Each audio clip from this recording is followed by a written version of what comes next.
একটা মজার তথ্য পেলাম, ভাবলাম আপনাদের সঙ্গে একটু শেয়ার করি। শওকত মোল্লা, ওই মৌখালীর মাতচোর শওকত মোল্লা, সে নাকি বাংলাদেশ পালানোর চেষ্টা করছে এবং তার সঙ্গে দুটো সুটকেস দেখা গেছে।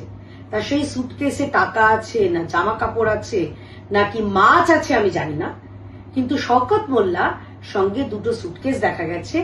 তার খোঁজে ইতিমধ্যে এনআইএ তারা লেগেছেন। আমি অনুরোধ করছি মাননীয় মুখ্যমন্ত্রী এবং পশ্চিমবঙ্গ পুলিশকে যে এই মাতচোরকে কোনো মতে যাতে বাংলাদেশ সে পালাতে না পারে সেটা দেখতে। ইতিমধ্যে একজন সাংবাদিক, তার একটা ভিডিও আমি দেখছিলাম যে শওকত মোল্লা চেষ্টা করছে এরকম ভাবে পালাতে, কিন্তু কোনো মতে এই মাতচোর গাঁজাখোর ডন, দক্ষিণ 24 পরগনার ডন, 2021-এ সব থেকে বেশি যে ভোট পরবর্তী সন্ত্রাসে যার নাম ছিল, যার হাত ছিল, এই শওকত মোল্লাকে বাংলাদেশে পালাতে দেওয়া যাবে না।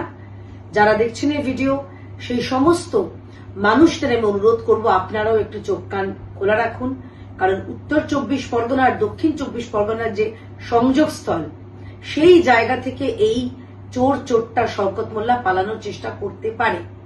সবাই সাবধানে থাকুন। চোর ধরা পড়লেই আপনারা জানেন কি করতে হবে। আর অনুরোধ করব, কোনো ভালো ডিম নষ্ট করবেন না। সবাই ভালো থাকবেন। জয় হিন্দ, বন্দে মাতরম, ভারত মায়ের জয় হোক। নমস্কার।